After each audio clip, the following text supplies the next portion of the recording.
आंबेडकर यांनी लिहिलेल्या राज्यघटनेचा अंगीकार आपण केला आहे आणि आपण प्रजासत्ताक राष्ट्र झालो. जगामध्ये सगळ्यात मोठे लोकशाही राष्ट्र म्हणून आपली ओळख आहे. ही आपल्यासाठी अभिमानाची गोष्ट आहे. या देशाच्या स्वातंत्र्यासाठी त्याग बलिदान करणाऱ्या सर्व स्वातंत्र्य सैनिकांचे तसेच सर्व हुतात्म्यांना, देशाच्या सीमेवर अहोरात्र संरक्षण करणाऱ्या सैनिकांना मी नम्रपणे अभिवादन करतो.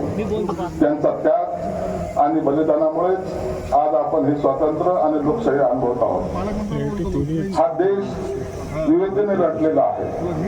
या देशात विविध संस्कृती, भाषा, विविध धर्म, आहार, विहार वेगवेगळा या सर्वांना भारतीय संविधानाने एक संघ ठेवला आहे.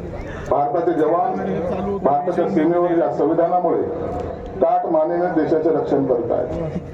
ज्यावेळी देशावर संकट येते त्यावेळी भारताचे जवान व भारतीय नागरिक एक संघ होऊन या देशाच्या रक्षणासाठी सज्ज असतात.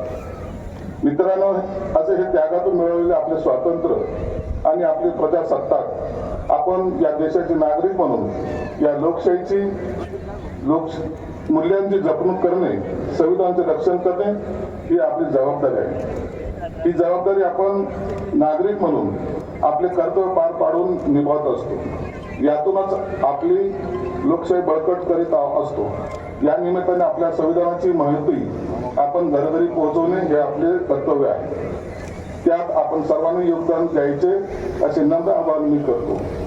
लोकशाही मूल्याची जपणूक करून जिल्ह्याच्या सर्वांगीण विकासात आपण सारे योगदान देऊ. त्यासाठी समाजातील सर्व घटकांमध्ये एकोपा राखून समोपचाराने सारेजण योगदान देऊया. आपण सारेजण मिळून आपला जिल्हा, राज्य आणि देश प्रगतीच्या शिखरावर नेऊ असा संकल्प करूया. जय हिंद, जय महाराष्ट्र. धन्यवाद सर. यानंतर मी